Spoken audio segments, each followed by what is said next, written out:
Hello guys, welcome to my YouTube channel knowledge is power. तो आज का हमारा टॉपिक है अगस्त डिक्लेरेशन 1917। क्या था अगस्त डिक्लेरेशन?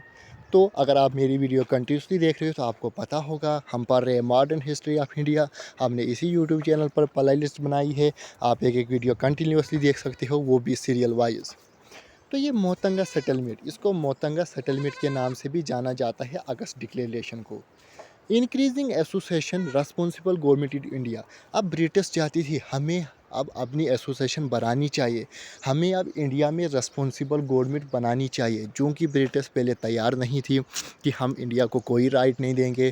क्योंकि आपको पता है ब्रिटिश इंडिया में आए थे, इंडिया में ज़बरदस्ती तरीके से रूल कर रही थी, इंडिया अंडर ब्रिटिश था।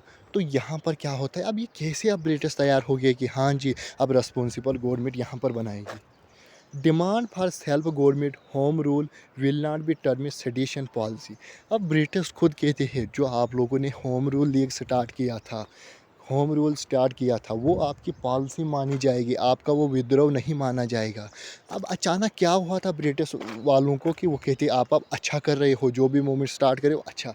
असल में become of the Hindu Muslim university executive in Lucknow पेट। अगर आप मेरी वीडियो कंटिन्यूसली देख रहे हो तो आपको पता होगा, हम 2-4 वीडियो से पहले पढ़ा था the Lucknow pact. Lucknow pact में हमने पढ़ा था कि आईएनसी और मुस्लिम लीग ज्वाइंट हो गई थी, यानी कि वो आपस में कुछ समझौते किए थे, जो समझौते मान लिए।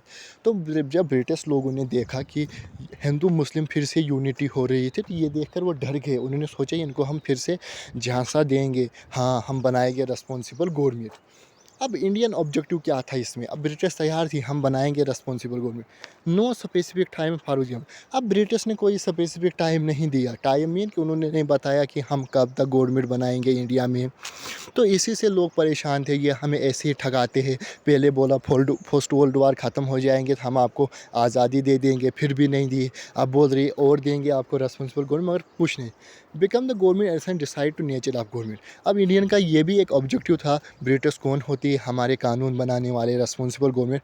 हमारा इंडिया है, हम खुद बनाएंगे, हम खुद डिसाइड करेंगे कि किस तरीके से कानून बनाना है, किस तरीके से हमें रेस्पॉन्सिबल गवर्नमेंट बनानी। तो इंडिया के यही दो ऑब्जेक्टिव थे कि पहला तो इन्होंने कोई स्पेसिफिक टाइम नहीं दिया कि हम कब तक इंडिया को अपना राज वापस देंगे, खुद की गवर्नमेंट बनाएंगे। तो ऑब्जेक्टिव मेन इसमें दो ही थे। तो उसके बाद क्या होता है, ये था अगस्त डिक्लेरेशन। तो चैनल को शेयर एंड सब्सक्राइब ज़रूर कीजिए। अगर आपको पता होगा, हम पढ़ रहे हैं मॉडर्न हिस्ट्री ऑफ इंडिया।